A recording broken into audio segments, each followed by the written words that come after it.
Good morning students. Today learn about 5th standard science term 2 lesson 2 water. இன்னைக்கு நம்ம பார்க்க போறது ஸ்விங் ஃப்ளூ H1N1. அதாவது பன்றி காய்ச்சல் பத்தி பார்க்க போறோம். அதுவே புக் பேக் क्वेश्चन ஆன்சரையும் பார்த்துருவோம். First, swine flu is a respiratory disease caused by influenza virus that infects the respiratory tracts of pigs and results in barking cough. It can be transmitted to human beings. People who are constantly exposed to pigs are at risk of swine flu infection.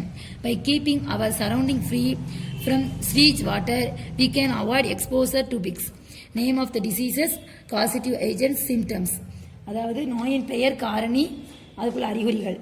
Dengue fever, virus flavivirus, high fever, severe headache, muscle and joint pain, vomiting with blood and stomach pain.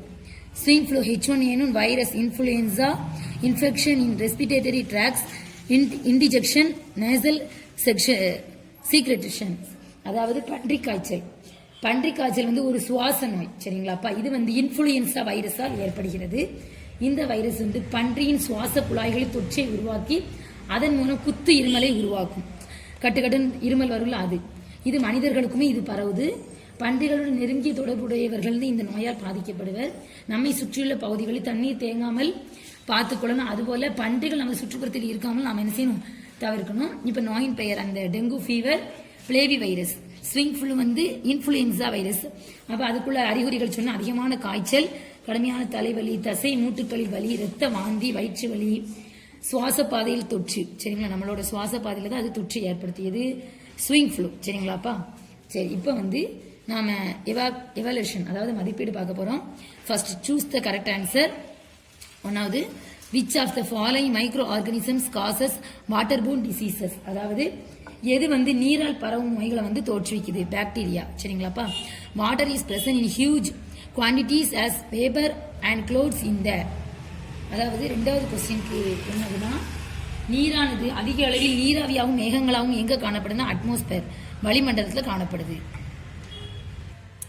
Days water is free from suspended impurities. அதாவது எந்த நீர்ல வந்து மாசுக்கள் இருக்காது? Under ground water, நிலத்தடி நீர்ல மாசுக்கள் இருக்காது. Days of water is in oceans and seas. அதாவது பெருங்கடல்ல வந்து டேஸ் நீர் வந்து கடல்லையும் பெருங்கடல்லையும் எத்தனை பெர்சன்டேஜ் நீர் காணப்படுது? 97%. 97% நீர் தான் கடல்லையும் பெருங்கடல்லையும் காணப்படுது. Fifth, days is an artificial process of converting sea water into fresh water. அதாவது கடல் நீரை தூய நீராக மாற்றும் செயற்கையான செயல்பாடு வந்து ரிசர்வ் ஆஸ்மோசிஸ். அதாவது தலைகள் சவ்வூடு பறவை. சரிங்களா? அப்புறம் Roman letter to fill in the blanks, கோடிட்ட இடங்களை நிரப்புக. அதுல first, the accumulated underground water comes out in the form of. பூமிக்கு அடியில் உள்ள நிலத்தடி நீர் வந்து கிளாஸ் வழியில் புவியின் மேற்பரப்பிற்கு வெளியே வரும். எப்படி வரும்னா ஸ்பிரிங்ஸ், ஊற்றாக வெளியே வரும். 2. The process of changing water into water vapor by the heat of the sun is called evaporation. அதாவது நீரான சூரிய வெப்பத்தால் ஆவியாக மாறுவதற்கு ஆவியாதல், evaporation என்று பெயர். சரிங்களா? 3rd, rain water forms streams and dash which join together to form rivers. மழை நீரால் உருவாக்கப்பட்ட நீரோடை வந்து டேஷ் ஒன்றிணைந்து ஆறாக உருவாகிறது. ஸ்பிரிங்ஸ், ஊற்றுக்கள் எல்லாம் ஒன்றிணைந்து ஆறாக உருவாகிறது. The process of collecting and storing rainwater is called rainwater harvesting. மழைநீரை சேகரிக்கும் அதை சேமிக்கும் முறைக்கு மழைநீர் சேகரிப்பு என்று பெயர். Cholera is caused by bacteria Vibrio cholerae. Cholera நோய் தொற்றுவிப்பது பாக்டீரியா. எந்த வைரஸ் வந்து விப்ரியோ காலரே அப்படிங்கிற இதால நம்மளுக்கு பாக்டீரியாவால பரவுது. Rommel 3, match the following. Leakage of oil, pollute marrying organisms, reservoir, man-made lake, distillation, cloud, rainwater harvesting, plant growth, swine flu, influenza virus. சரிங்களாப்பா? அதாவது ஒன்னாவது வந்து எண்ணெய் கசிவு. அதுக்கு மேட்ச் என்னன்னா கடல் வாழ் உயிரினங்களை மாசுபடுத்துதல். ரெண்டாவது வந்து நீர் தேக்கம், அணைக்கட்டு, பின்ன காய்ச்சி வடித்தல், மேகம், மழைநீர் சேகரிப்பு, தாவர வளர்ச்சி, பன்றி காய்ச்சல், influenza virus. Roman letter 4, answer briefly. அதாவது சுருக்கமான விடையளி. First one, write down the sources of water. நீரின் மூலங்கள் பற்றி எழுதுக. பேஜ் நம்பர் 71ல ஆன்சர் இருக்கு. River water and lake water, sea water, well water, spring water, underground water. அது வரை வாட் இஸ் டெஸ்டாலிலேஷன், அதாவது உப்புத்தன்மை நீக்கல் என்றால் என்ன, அதுக்குள்ள ஆன்சர் வந்து 77ல இருக்கு. Distillation is an artificial process of converting saline water, seawater, into fresh water. The common distillation process or distillation, reverse osmosis. What are the processes involved in the water cycle? அதாவது நீர் சுழற்சியின் படிநிலைகள் என்னதெல்லாம் கேட்டிருக்கு. Page number அதுக்குள்ள answer 73 74ல இருக்கு. Evaporation, அந்த தலைப்பு மட்டும் டைட்டில் மட்டும் எழுதினா போதும். Evaporation, condensation,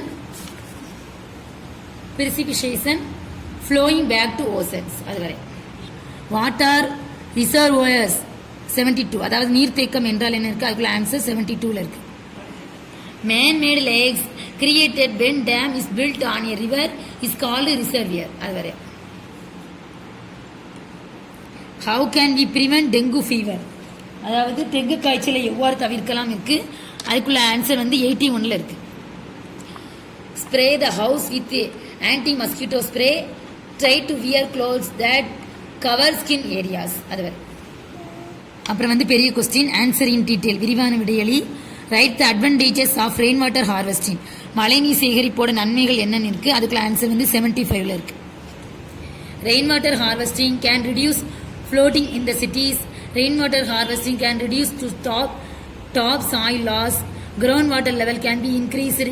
Groundwater can be conserved. It can improve plant growth. 2. How can we prevent waterborne diseases? அதாவது நீர் மூலம் பரவும் நோய்களை எவ்வாறு தவிர்க்கலாம் இருக்கு, பேஜ் நம்பர் 18ல இருக்கு. Good personal hygiene should be practiced and basic sanitation should be improved. Chlorinated and boiled water should be used for drinking. Drink boiled or pasteurized milk. Dispose infectious wastes properly. அதுவரை எழுதணும். இது எல்லாரும் எழுதி படிச்சுக்கணும் students. Thank you students.